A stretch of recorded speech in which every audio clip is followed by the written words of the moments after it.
अब हमारा अगला एक्सरसाइज है 7.5 जिसमें पार्शियल फ्रैक्शन।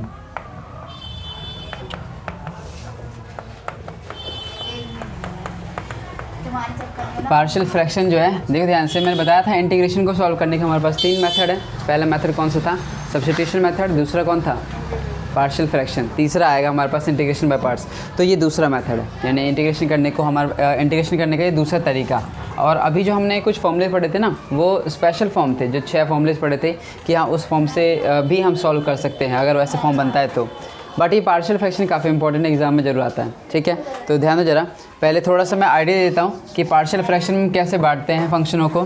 जैसे कि मान लो अगर हमारे पास दे रखा है पी एक्स प्लस में क्यू अपॉन यहाँ पर एक बार x माइनस का a है और x माइनस का b। तो यहाँ पर ना हमें नीचे फैक्टर्स बनाए दे रखे होंगे, यानी बना के दे रखे होंगे। जैसे कि मान लो ये x माइनस 2 होगा, ये x माइनस 3 दे रखा है, इस तरह का कोई फैक्टर बना के दे रखा है। और ऊपर हमें कुछ भी इक्वेशन मिल जाएगी, जैसे 2x प्लस में 3, इस तरह का। तो जब कभी भी हमें फैक्टर बना के दे रखे होंगे तो उसको हम क्या ले सकते हैं? उसको हम ऐसे ले सकते हैं कि कोई कांस्टेंट a लिया, सो a अपॉन में एक जो हमारे पास फैक्टर है उसको उसके नीचे कर देंगे, फिर दूसरा जो फैक्टर है उसको दूसरे कांस्टेंट के नीचे कर देंगे, यानी x माइनस में b। अगर मान लो एक और होता है यहाँ पे x माइनस का c, तो उसको क्या लेते हैं हम? प्लस में c अपॉन में वो फैक्टर ले लेते हैं। तो जितने हाँ प्लस प्लस में ही लेकर के ये जो है ना कांस्टेंट, अगर मान लो क्या पता वो माइनस का हो तो आगे माइनस लग जाएगा अपने आप ही ऑटोमेटिकली, ठीक है। अगर ये प्लस का है तो प्लस का प्लस ही रहेगा। तो इसलिए हमेशा प्लस प्लस में ही लेके हम करते हैं। अब वो बाद की बात है कि अगर कभी माइनस में आया तो यहाँ माइनस बन जाएगा, ओके। अब देखो ये एक हमारे पास मेथड होता है क्या, कि इस तरह का फॉर्म को हम इस तरह से बदल सकते हैं, और जब क्वेश्चन बताऊँगा तो और अच्छे से क्लियर होगा। दूसरा भी एक देख लो कि कभी मान लो ऐसा दे दे भाई पी एक्स प्लस में क्यू और नीचे क्या रहेगा? x माइनस में a का स्क्वायर।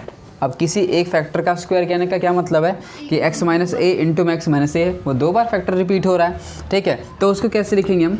अब इसमें जो रिपीट कर रहा हो उसको लिखने का तरीका अलग है। क्या? एक कांस्टेंट लिया और उसको x माइनस में a लिखेंगे हम, प्लस में अगर जैसे स्क्वायर है तो एक बार स्क्वायर में लिख लेंगे। तो ये जो तुम्हें 2 फॉर्मूले याद रखने हैं खास अभी। अब तीसरा है वो भी मैं बता ही देता हूँ, है ना, क्योंकि आगे जाकर ये यूज़ तो करना ही हमें, है ना। लेकिन अभी स्टार्टिंग इससे करेंगे जब क्वेश्चन करेंगे। तो तीसरे में देखो ध्यान से कैसा मिलेगा हमें टर्म, हमें इस टाइप का कुछ मिलेगा कि मान लो ऊपर दे रखा है पी एक्स प्लस में क्यू और नीचे दे रखा होगा x का स्क्वायर ए एक्स का स्क्वायर प्लस में बी एक्स प्लस में सी। अब ये जो हमारे पास क्वाड्रेटिक इक्वेशन है इसके ना टुकड़े ही नहीं होंगे, यानी कि इसके फैक्टर ही नहीं होंगे। अब फैक्टर नहीं होंगे तो जब कभी फैक्टर नहीं होते तो उस केस में हम इसको कैसे लिखेंगे? उसको हम लिखते हैं ऐसे बी एक्स, इसको मान लेते हैं ए एक्स प्लस का बी अपॉन में यहाँ पर ये पूरा टर्म आ जाएगा ए एक्स का स्क्वायर प्लस में बी एक्स प्लस में सी। ऐसा करके हम इसे लिखा करेंगे, ओके। तो अभी तो मैंने बस ये 3 तरीके बताए, इसको यूज़ करके बताऊंगा तो और अच्छे से समझ आएगा। तो एक बार पहले नोट करो, फिर एक क्वेश्चन लेते हैं। देखो जैसे ये पहला क्वेश्चन इसने दे रखा है कि हमें इंटीग्रेशन करना है x अपॉन x प्लस का 1 और x प्लस का 2, इसका हमें इंटीग्रेशन करके दिखाना है। अब जैसे कि देखो इस क्वेश्चन में पहले ही से दे रखा है कि यहाँ फैक्टर बने पड़े। कौन सा फैक्टर है? एक बार x प्लस 1 है और एक बार x प्लस 2 है। तो ये जो कभी फ्रैक्शंस में रहते हैं तो उसको हम क्या लिखेंगे? a अपॉन में, फिर ये फैक्टर प्लस b अपॉन में ये। तो इसको पहले करेंगे हम सॉल्व। हम जैसे कांस्टेंट का नाम लेते हैं ना a फिर b c, ऐसे ही हमने नाम रख दिया कोई सा भी। तुम चाहो तो p q r भी रख सकते हो, कुछ भी रख सकते हो, मर्जी है, ठीक है। अब यहाँ पर इसको देखो ज़रा, लिखने का तरीका क्या है? x प्लस का 1 और x प्लस का 2। पहले मैंने ये जो इंटीग्रेशन के अंदर पार्ट है इसी को उठाया है और अब इक्वल में रखेंगे।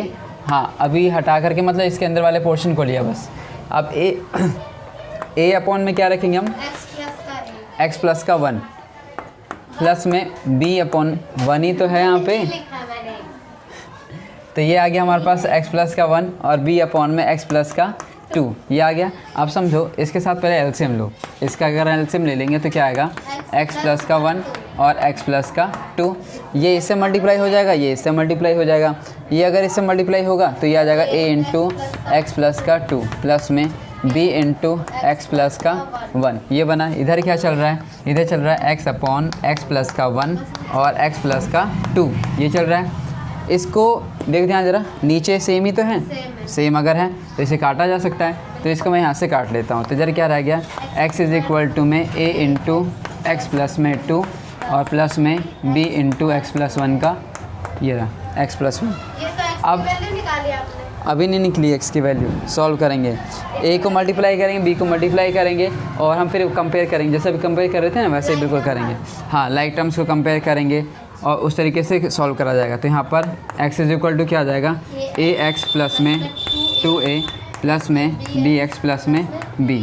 अब देखो ध्यान से x वाले टर्म्स कहाँ कहाँ हैं, एक तो ax है और एक bx है, दोनों को एक तरफ कर लेते हैं तो ये आ जाएगा हमारे पास ax प्लस में bx। यहाँ पे क्या है 2a प्लस में b, ठीक है, इधर चल रहा है x, दोनों में से x कॉमन आ रहा है तो यहाँ पे हम लिख लेंगे a प्लस का b, यहाँ पर x प्लस में यहाँ पर 2a प्लस में b, ठीक है, इधर क्या है x। अब कंपेयर करो लाइक टर्म्स को, सो कंपेयरिंग लाइक टर्म्स, ठीक है, अभी कर रहे हैं, करने तो दो पहले। कंपेयरिंग लाइक टर्म्स, यहाँ x का कोएफिशिएंट क्या है, ये रहा x, हाँ a प्लस बी, यहाँ पे x का कोएफिशिएंट क्या है 1, तो इसीलिए हम a प्लस बी को रख देंगे 1 के बराबर।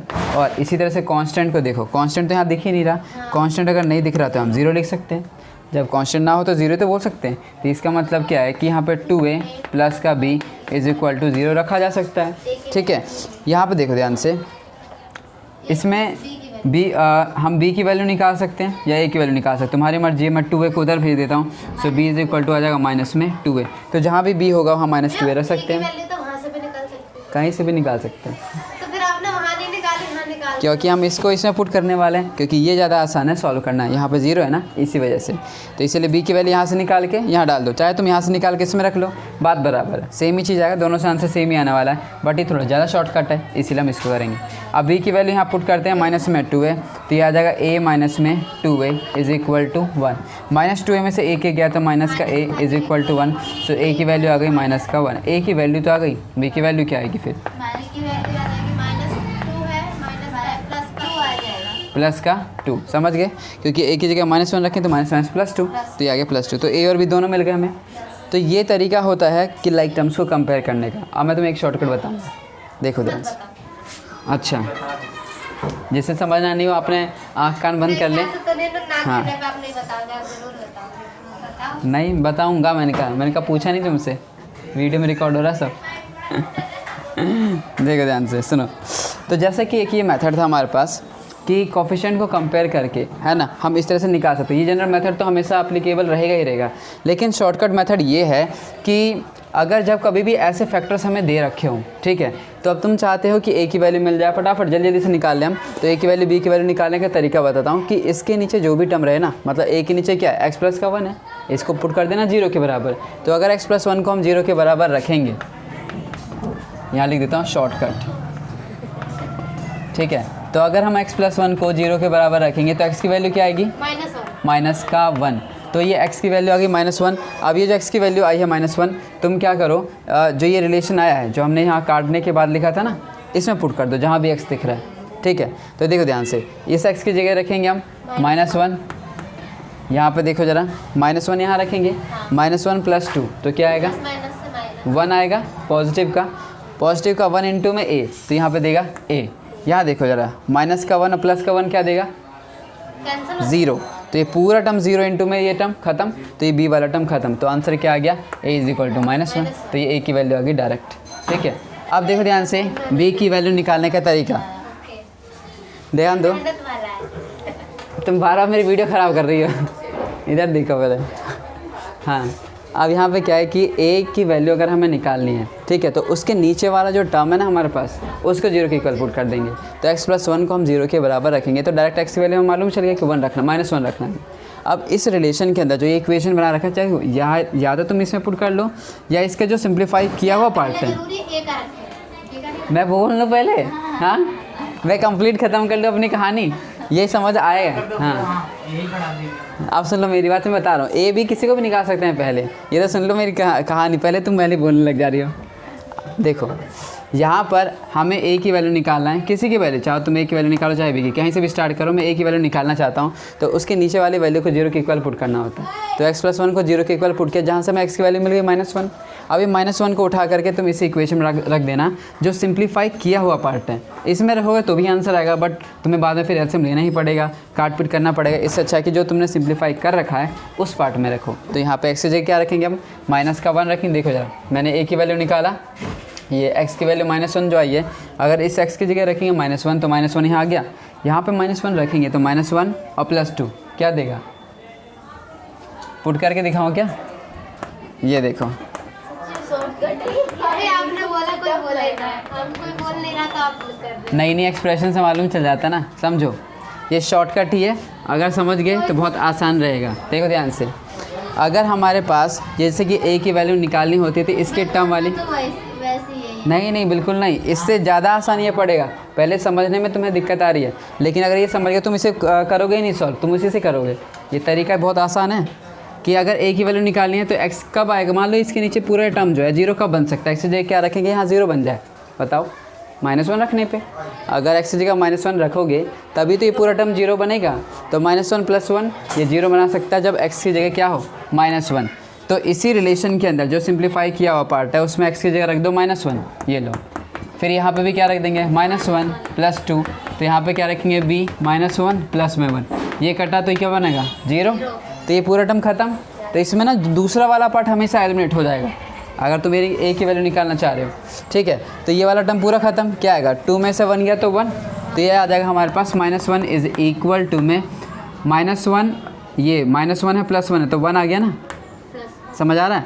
अब a की वैल्यू कितनी मिली हमें, -1, तो देखो ध्यान से वही चीज़ मैंने यहाँ डायरेक्ट निकाला था। ओके, अब समझो, अब मैं चाहता हूँ कि मैं b की वैल्यू निकालना चाहता हूँ, ठीक है। अब b की वैल्यू निकालना चाहते हो तो x की जगह क्या रखे कि 0 बन जाए, -2, मालूम चल गया।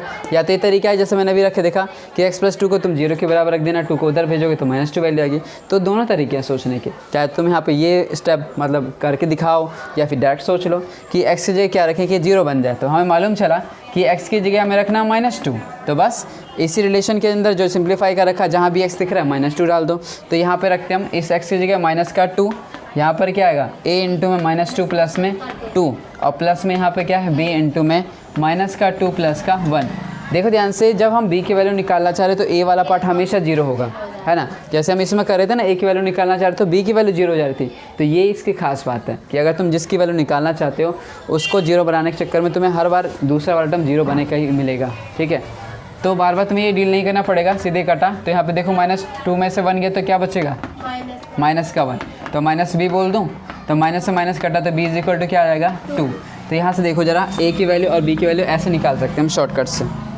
यहाँ पर एक तो ये तरीका है और एक वो तरीका है। चलो देखो, अब a और b दोनों मिल गए हमें, है ना। अब a b मिलने के बाद हम इसमें पुट करते हैं जो हमने यहाँ पे माना हुआ था कि ये पूरा पार्ट इसके बराबर है। तो जहाँ पे देख सकते हो कि ये x अपॉन में x प्लस में 1 है, यहाँ पर क्या है x प्लस में 2 है, इज इक्वल टू a की वैल्यू क्या है -1, तो -1 अपॉन में x प्लस का 1 प्लस में b की वैल्यू देखो ध्यान से क्या है 2 अपॉन में x प्लस का 2। अब देखो हमें इस पार्ट का इंटीग्रेशन निकालना था, है ना। हमने इतना ये सारा जो काम किया है वो a और b यानी कांस्टेंट की वैल्यू निकालने के लिए करा था। कांस्टेंट की वैल्यू तो मिल गई हमें, अब हमें तो इंटीग्रेशन से मतलब है, मेन चीज़ ये है। तो इसका इंटीग्रेशन का जो आंसर आएगा सेम वही आंसर तो इसके इंटीग्रेशन से भी आएगा, समझ सकते हैं, क्योंकि दोनों बराबर ही हैं। तो हमने क्या करा, एक्चुअली में ये सारा प्रोसेस करा इसी को इस फॉर्म में बदलने के लिए, क्योंकि ये जो फॉर्म आया है ये डायरेक्ट इंटीग्रेशन करके देगा हमें, ठीक है। तो सिंप्लीफाई करने के लिए फ्रैक्शन जो पार्शियल फ्रैक्शन है वो हम यूज़ करते हैं। अब बताओ मुझे 1 अपॉन x प्लस 1 का इंटीग्रेशन क्या होगा, लॉग बोलो लॉग x प्लस का 1 प्लस में 2 बाहर, इसका बताओ 1 अपॉन x प्लस 2 का, इसका भी लॉग हो जाएगा, लॉग x प्लस 2। समझ आया, क्योंकि हमें मालूम है इंटीग्रेशन ऑफ, यहाँ पर देखो ज़रा 1 अपॉन में x का इंटीग्रेशन क्या होता है, 1 अपॉन x का इंटीग्रेशन लॉग x होता है। तो अगर ध्यान दो जरा, ये x प्लस 1 ये पूरा हमारे लिए x का काम कर रहा है, तो वही हमने करा लॉग x प्लस में 1 और ये लॉग x प्लस 2, ठीक है। तो ये हमारा फाइनल आंसर आ गया, नोट कर लो। क्वेश्चन नंबर 2 में क्या कह रहा है, इंटीग्रेशन में है 1 अपॉन एक्स का स्क्वायर माइनस का 9 इंटू डी एक्स। बताओ कैसे होगा ये, इसका स्क्वायर तोड़ेंगे पहले। कैसे तोड़ेंगे स्क्वायर? स्क्वायर वाला को एक बार 2 बार, एक बार ऐसे और एक बार स्क्वायर के साथ रखा है। मतलब कैसे? वो अलग था। 3 का स्क्वायर हो जाएगा। हाँ 3 का स्क्वायर। हाँ बिल्कुल सही। यहाँ पर x का स्क्वायर माइनस में 3 का स्क्वायर लिख सकते हैं हम, है ना। अब ये हाँ फॉर्मूला बन गया, ए स्क्वायर माइनस बी स्क्वायर का फॉर्मूला है। क्या होता है फॉर्मूला? एक्स प्लस +3 हाँ एक्स माइनस 3। और x माइनस का 3। देखो ध्यान से जरा, ये फिर से उसी फॉर्म में आ गया, फैक्टर जो हम बनाते हैं ना। हाँ तो यानी कि a और b के फॉर्म में हम ब्रेक कर लेंगे। x-3 का होल स्क्वायर भी तो लिख सकते हैं। x माइनस 3 का होल स्क्वायर क्यों लिखोगे? अलग अलग है ये। क्या कभी हम ऐसे लिख सकते हैं a का स्क्वायर माइनस b का स्क्वायर को a माइनस b का होल स्क्वायर? क्या ये दोनों बराबर हैं? सोचो, ये दोनों बराबर नहीं है। अगर इसे एक्सपेंड करोगे तो ये आएगा a का स्क्वायर प्लस b का स्क्वायर माइनस 2ab। ठीक है, और ये अलग चीज़ है। ठीक है, तो ये कहाँ बराबर है? ये दोनों कभी बराबर नहीं हो सकते। तो ध्यान रखा जरा, कभी भी हम यहाँ a square minus B square के a माइनस बी का उसके कभी नहीं ले सकते, ये हमेशा गलत होगा। ओके, अब ध्यान दो फिर से। अब इसको हम क्या करेंगे, पार्शियल फ्रैक्शन वाले मेथड से ब्रेक करेंगे। क्या है यहाँ पर? ये है 1/x प्लस का 3 और ये है x माइनस का 3। क्या लिखेंगे हम इसे? क्योंकि दो यहाँ पे फैक्टर्स हैं, है ना। तो a में x प्लस का 3 और प्लस में, हाँ प्लस आता है हमेशा, बीच में प्लस रहेगा। ओके, और यहाँ पे क्या है b x माइनस का 3। क्योंकि प्लस इसलिए रखते हैं हम, क्योंकि अगर मान लो b की वैल्यू प्लस रही तो प्लस की ही रहेगी वो, बट अगर माइनस की आती है तो प्लस माइनस माइनस हो जाएगा वो, तो अपने आप ही माइनस हो जाता है। अब यहाँ पे क्या है, हम फिर से इसका एलसीएम ले लेते हैं। इस वाले टर्म को तो एज इट इज़ ही रख दो मैं। सो x प्लस का 3 और ये x माइनस का 3, यहाँ पर एलसीएम ले लो तो ये आ जाएगा x प्लस का 3 और यहाँ x माइनस का 3। ये इससे मल्टीप्लाई, ये इससे मल्टीप्लाई, तो ये आ जाएगा a इंटू में x माइनस 3 प्लस में b इंटू एक्स प्लस का 3। ये नीचे वाले टर्म्स को काट देते हैं। यहाँ 1 इज इक्वल टू क्या लिखा जाएगा, a into x minus 3 plus में b इंटू एक्स प्लस का 3। ठीक है, इसे इक्वेशन फर्स्ट नाम देते हैं यहाँ पे। अब देखो ध्यान से, मैं निकालना चाहता हूँ a की वैल्यू, तो x की जगह क्या रखें कि यहाँ पर 0 बन जाए पूरा, -3 है ना। तो x की जगह पे हम रखेंगे माइनस का 3 इसी रिलेशन के अंदर। अब देखो ध्यान से, ये डायरेक्ट करना सीखो, बताता हूँ मैं तुम्हें। 1 इज़ इक्वल टू x की जगह क्या रखेंगे हम, -3 यहाँ -3 रखेंगे, 0 नहीं, -3 और -3 माइनस का 6 है ना। तो ये आ जाएगा a इंटू में माइनस का 6। यहाँ देखो जरा, -3 और +3 क्या बनेगा, 0, यानी पूरा टर्म खत्म, तो b वाला टर्म खत्म। तो देखो हमें कैसे डायरेक्ट वैल्यू मिल गई, इसको इसके नीचे भेज देंगे तो a इज इक्वल टू आ गया माइनस का 1/6। तो a की वैल्यू ऐसे निकला। अब b की वैल्यू निकालना चाहते हैं तो x क्या रखें, +3, समझ गए। तो यहाँ पर रखेंगे x is equal two plus का 3 इसी रिलेशन का, यानी कि देखना है जो हमें टेस्ट करना है वहीं से देख लेंगे और पुट इसी में करेंगे हमेशा। तो x की 3 डाल दो, यहाँ पे क्या 1 इज इक्वल टू, यहाँ पे अब 3 रखेंगे तो कैंसिल हो जाएगा, 3 माइनस 3 0, पूरा टर्म खत्म ये वाला, तो इसे छोड़ देंगे। यहाँ पर रखेंगे 3, तो 3 + 3 6b, तो ये आ गया 6b, 6 को नीचे, फिर b की वैल्यू क्या आ गई 1/6। तो ये है शॉर्टकट। ठीक है, प्लस माइनस हाँ। सेम आया। इसमें मतलब कि हमें हमेशा एक जगह प्लस की वैल्यू डालें, एक जगह माइनस की वैल्यू डालें। नहीं ऐसा कुछ नहीं है, यहाँ 0 जैसे आए वो चीज़ हमें करना पड़ेगा। वही कह रहा हूँ ना। नहीं, वो तुमने ये गलत कहा ना कि प्लस रखेंगे माइनस रखेंगे। अगर ऐसे रखेंगे तो कई बार क्या होगा कि वो फैक्टर्स हमारे अलग अलग होंगे, क्या पता ये माइनस का, हाँ दोनों ही माइनस के हो जाए। यहाँ में मैंने क्या करा है, x माइनस 3 और ये x माइनस 4 है, दोनों माइनस के हैं। तो हमें देखना पड़ता है कि 0 कैसे बनता है, तो इसीलिए हम यहाँ पर x + 3 या जो भी टर्म है उसको 0 के इक्वल पुट करेंगे, x की वैल्यू निकालेंगे। ठीक है, तो ये तरीका है a और b निकालने का। अब a और b दोनों मिल गए हैं, ठीक है, फिर क्या करेंगे, a b दोनों मिल गए तो यहाँ पुट कर दो और इंटीग्रेट कर दो। तो इसको हम अब करने वाले हैं इंटीग्रेट। तो देखो, तो ये a की वैल्यू क्या है यहाँ पे -1/6, तो इस a की जगह रख दो माइनस का 1/6 और नीचे क्या है x प्लस का 3 है ना, और इसका हमें इंटीग्रेशन कर देना है। अब देखा जो इसके आगे है वो देखो b क्या है 1/6, तो यहाँ b की जगह 1/6 और यहाँ पर क्या है x माइनस का 3। ठीक है, इसका भी इंटीग्रेशन कर दो तो ये लिख दिया। अब जो टर्म बाहर आ रहे हैं उसे बाहर ले लो, माइनस का 1/6 बाहर आ सकता है, तो माइनस का 1/6 बाहर क्या रह जाएगा इंटीग्रेशन में, dx/x प्लस का 3। इसका भी 1/6 बाहर, इंटीग्रेशन में dx/x एक्स माइनस का 3, ठीक है। प्लस माइनस से कैंसिल नहीं हो सकता? नहीं नहीं, ये अलग अलग टर्म है। अरे इंटीग्रेशन के आगे -6 प्लस हाँ हाँ, नहीं घटेंगे, ये अलग अलग टर्म है। बीच में प्लस ऐसे हो जाता ये प्लस का 1/6 इंटू में इसके साथ है ना। अगर ये दोनों टर्म सेम होते तो हम पूरा टर्म काट देते हैं, लेकिन ये अलग अलग कैसे कर सकते हैं? कभी नहीं कर सकते, ये ध्यान है जरा। इसका इंटीग्रेशन बताओ। है। फार्मूला नहीं है ना तो फिर लॉग लगा दो, अगर फार्मूला है तो। फॉर्मूला नहीं है, तुम्हें मालूम क्या चल रहा है? फॉर्मूला है या नहीं है बताओ। वैसे 1/x होता है ना यहाँ पे कोई फॉर्मूला नहीं, सीधे यहाँ पे लॉग वाला लगेगा, जैसे हम 1/x से करते थे सेम वही करना है। यहाँ पे dx/x+3 है तो आ जाएगा log x+3। इसका क्या होगा? dx/x-3 का log x-3 और प्लस का c। So this is the final answer. Okay, pass हो गए। नोट करो।